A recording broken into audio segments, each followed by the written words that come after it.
この男の出発点は戦車の中にあった。22歳で絶望した青年がなぜ日本中が読む作家になれたのか。司馬遼太郎という名前の裏に福田定一という男がいた。大正12年8月7日、大阪市難波の下町に一人の男の子が生まれた。本名福田定一。薬局を経営する家に生まれた次男だった。ところが生後間もなく乳児脚気を患った。当時の治療では大阪の家では育てられないと判断され、3歳になるまで奈良県の母の実家に里子として預けられていた。大阪に戻ってきた幼い定一がのめり込んだのは本だった。どれだけ読んでいたかを示す逸話がある。ある友人が自宅を訪ね、コーヒーを一杯飲み終える間に、後の司馬は会話をしながら文庫本一冊を読み終えていた。そう伝えられている。子供の頃から本の世界に住んでいるような人間だった。昭和16年、18歳の福田定一は大阪外国語学校の蒙古語科に入学した。広大な大陸への興味がその選択の背景にあったのかもしれないが、時代は学生の好奇心を許さなかった。昭和18年、太平洋戦争の激化とともに学徒出陣が始まり、定一は繰り上げ卒業させられた。兵庫県加古川の戦車第19連隊に入営し、翌昭和19年には満州の戦車第1連隊に配属された。昭和20年、本土決戦に備えて部隊は日本に戻り、定一は栃木県佐野で終戦を迎えた。22歳だった。大本営が虎の子として温存していた戦車第1連隊の一員として関東平野の守りについていたその佐野での日々に、後年まで繰り返し語ったエピソードがある。大本営から参謀が来た時、米軍が上陸した場合、避難民が道路を埋めていたらどうするかと質問した。参謀はしばらく定一を睨み据え、やがて公然と答えた。きっ殺してゆけと。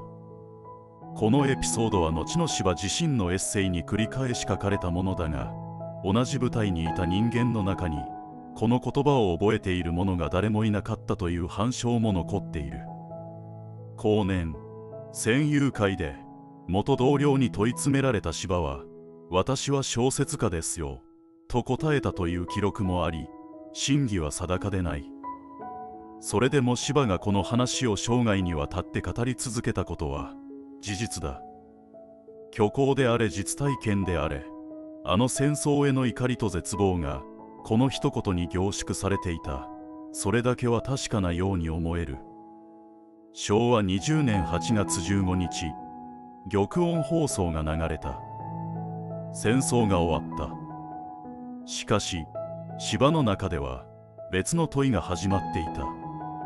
なんとくだらない戦争をしてきたのかと思いながら数日間考え込み、やがて浮かんだのはこういう問いだった。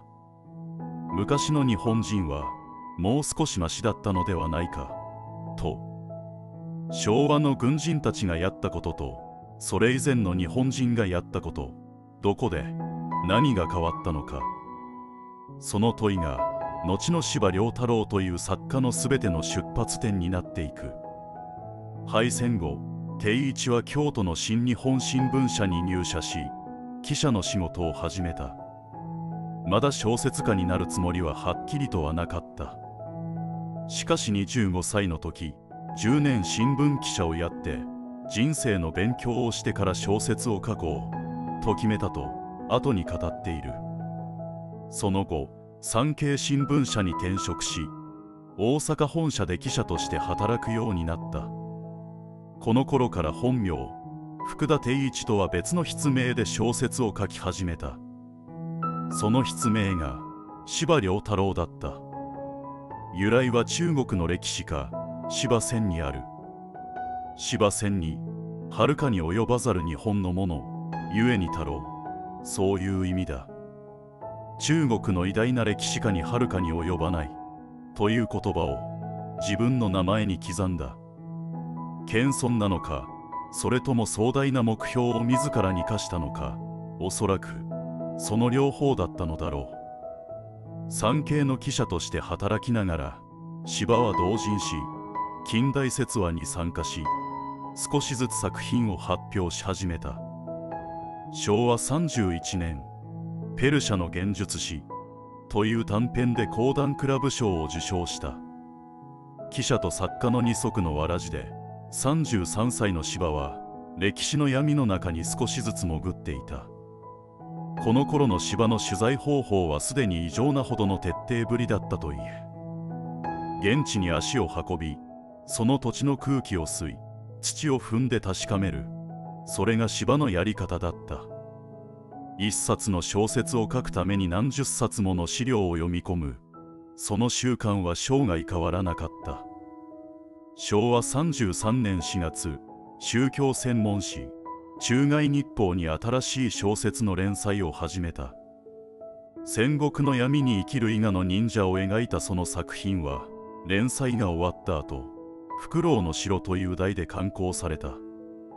豊臣秀吉の暗殺をたばかる忍者の物語は、そのアクションの描写と独自の歴史解釈で読者の目を引いた。昭和35年、フクロウの城は第42回直木賞を受賞した。選考委員の海恩寺長五郎が強く推したことが決め手になったとされている。この時司馬は37歳。新聞記者として13年間働き続け、その傍らで積み上げてきたものがようやく形になった瞬間だった。翌昭和36年、産経新聞社を退社し、作家を専業とした。東大阪市下小坂の自宅に移り、執筆に集中し始めた書斎には資料が天井まで積み上がっていった。生涯にわたって集めた蔵書はおよそ4万冊。本を読まなければ何も書けない。その信念は最後まで変わらなかった。昭和38年、産経新聞夕刊に新しい連載が始まった。主人公は幕末の土佐に生まれた坂本龍馬。龍馬が行くだった。この連載が始まった瞬間、司馬遼太郎という作家の本当の歴史が動き出した。なぜ龍馬だったのか、司馬はこう語っている。資料だけが残った100年後の人物を眺め、その人生を空想したり考えたりしている時が楽しいと。戦車の中で昔の日本人はマシだったのではないかと問い続けた男が、その答えを幕末の人物の中に探し始めていた。22歳で戦車の中から見た絶望がこの男の全作品の根っこにあった。記者を13年やり、37歳で直木賞。その道のりの重さ。後半は龍馬が行くから始まる国民的作家への道と、日本という国に問い続けた人生へと続く。昭和38年6月21日、産経新聞夕刊に龍馬が行くの連載が始まった。主人公は幕末の土佐に生まれた坂本龍馬。司馬は作中の表記を史実の龍馬と区別するため、意図的に違う漢字を1文字使った。この一字の違いに司馬の姿勢がにじんでいた。歴史上の人物を借りながら自分の物語を書くという作家としての誠実な宣言だった。連載はたちまち読者を引きつけた。土佐弁で話し、おおらかに笑い、時代の壁を素手でぶち破る龍馬の姿は、戦後の日本人が渇望していた何かに応えていた。司馬はこの作品のために神田神保町の古書店街の複数店に依頼し、ワゴン車1台分、当時の価格で1400万円相当の古書古文書を買い集めたという。一冊の小説のために1400万円分の資料を集める、その執念がこの作品の密度を作り上げた。昭和41年、連載が完結した。全8巻、4年近くにわたる長編だった。同年、龍馬が行く徳に鳥物語で菊池寛賞を受賞した。しかし司馬が作り上げた龍馬像はその後歴史研究の世界でたびたび問い直されることになる。今日の歴史学者の多くは一般的に広まっている坂本龍馬像の相当部分がこの小説によって形成されたものだと指摘している。司馬自身も本作品を坂本龍馬をモデルにしたフィクションと述べており、史実の龍馬と小説の龍馬は別物だという認識を持っていた。歴史小説は司書ではない。それが司馬の一貫した立場だった。しかし読者はその境界線を越えて龍馬の言葉を歴史の言葉として受け取った。それが司馬遼太郎という書き手の持つ恐ろしい力だった。龍馬が行くの連載と並行して司馬は燃えよ剣の連載も手がけていた。新選組の土方歳三を主人公に据えたこの作品は昭和39年から連載され、昭和41年に単行本として刊行された。龍馬と土方、この2人の人物はまるで正反対の生き方をした。しかし司馬はどちらの側にも等しく感情移入した。自分が好意を持てる人物しか書かない。それが司馬の原則だった。昭和43年4月、産経新聞夕刊に新しい連載が始まった。坂の上の雲だ。舞台は明治、日本が初めて近代国家として世界の荒波にこぎ出していった時代だ。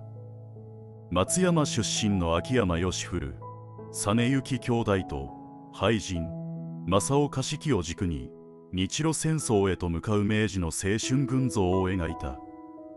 司馬はこの作品で明治という時代をこう表現している。これほど楽天的な時代はないと。庶民が初めて国家というものに参加できた集団的感動の時代、個人の栄達が国家の利益と合致する公用の時代、そう捉えていた。しかし同時に司馬は日露戦争の勝利が日本をおごらせ、やがて太平洋戦争の惨禍へとつながっていくこともこの作品の中に静かに書き込んでいた。22歳の戦車兵だった自分にこの物語は届いていたのかもしれない。連載は昭和47年8月まで続いた。足掛け5年、司馬が44歳から49歳にかけての仕事だった。この作品は後年2000万部以上を売り上げる超ベストセラーとなる。司馬は生前映像化を望まなかった。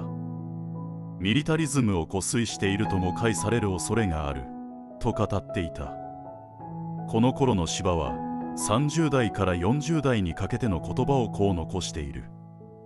歴史小説を書くには綿密に調べなければいけないので体力がいる。60歳を過ぎると体力が衰えるので作品に影響が出ると。実際60代以降の司馬は歴史小説の新作から離れ、随筆や紀行文に軸を移していく。昭和46年から始まった「週刊朝日」の連載「街道を行く」はその代表だ。日本各地、さらには海外の街道を歩き、その土地の歴史と文化と風土を綴るこの連載は死の直前まで続いた。昭和61年には月刊誌「文藝春秋」でこの国の形の連載が始まった。日本という国の成り立ちを問い直すこの10年にわたる連載もまた死の年まで続いた。歴史小説から文明論へ、それは老いではなく問いが深くなっていった証だった。平成5年、司馬遼太郎は文化勲章を受章した。70歳だった。